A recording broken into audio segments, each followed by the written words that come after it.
Cet exemple montre comment l'intellect organise et manipule des symboles mathématiques pour découvrir des idées profondes. Comme une formule magique, les équations nous ouvrent des portes vers des réalités autrement inaccessibles. La conception des hélices et des coques des bateaux nécessite également des calculs basés sur le nombre, pour optimiser l'hydrodynamisme et l'efficacité énergétique. Les ingénieurs civils utilisent pour calculer les courbes et les arcs des ponts et des structures. Par exemple, la forme d'un arc de cercle est essentielle pour la stabilité des ponts en arc. Le nombre est utilisé pour concevoir des structures circulaires ou cylindriques, comme des tours ou des dômes. Les antennes paraboliques et les satellites utilisent pour optimiser la réception et la transmission des signaux.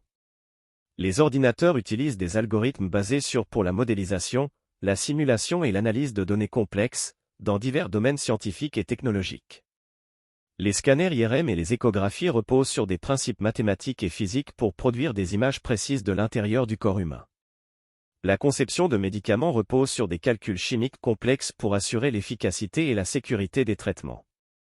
Le cryptage est basé sur des mathématiques avancées pour sécuriser les communications et les données.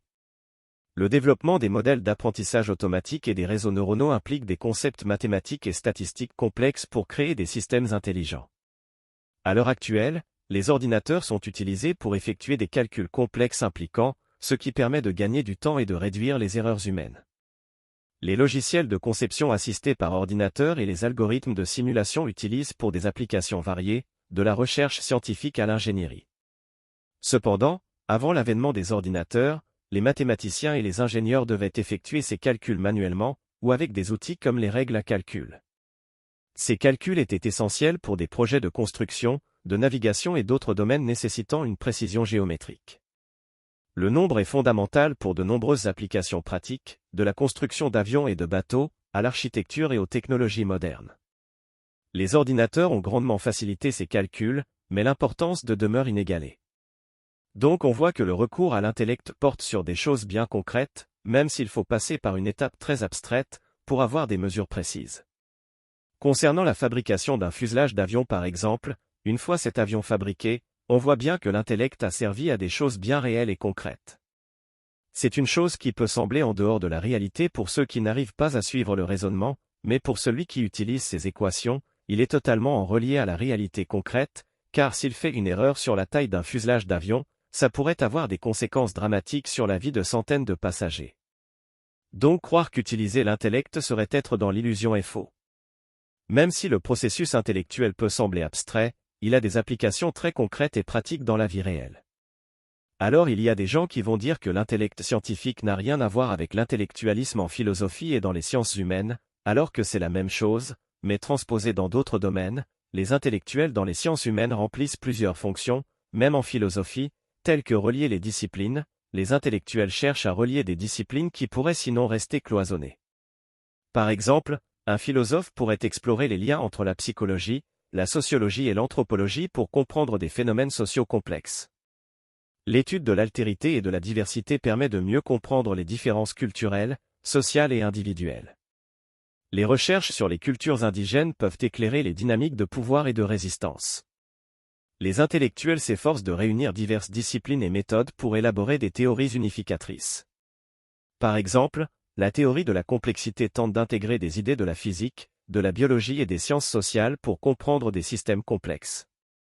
Par exemple, le concept de paradigme de Thomas Kuhn a révolutionné notre compréhension de la manière dont les sciences évoluent. Kuhn a montré qu'elles passent par des phases de révolution, où de nouveaux paradigmes remplacent les anciens, intégrant ainsi des idées de différentes époques et disciplines. Exemple en sciences humaines.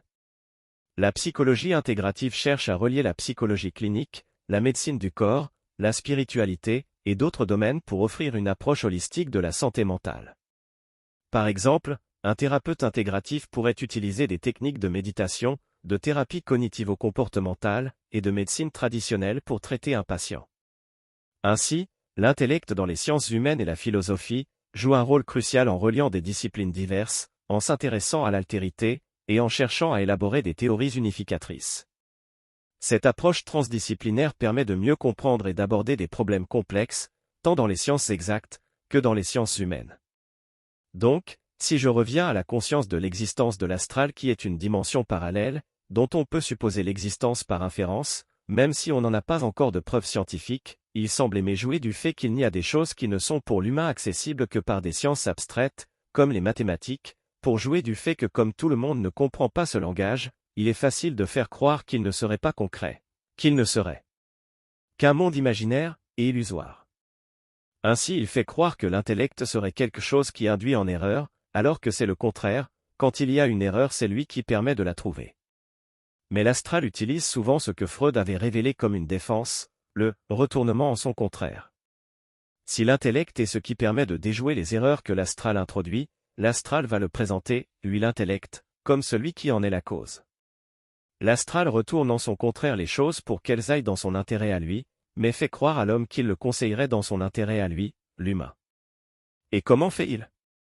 Eh bien, comme Bernard de Montréal l'a expliqué, quand il disait que « la pensée vient d'ailleurs », l'astral nous insuffle des idées sans nous le dire, pour qu'on croie que ces idées seraient produites par notre cerveau, alors que c'est lui qui nous les souffle.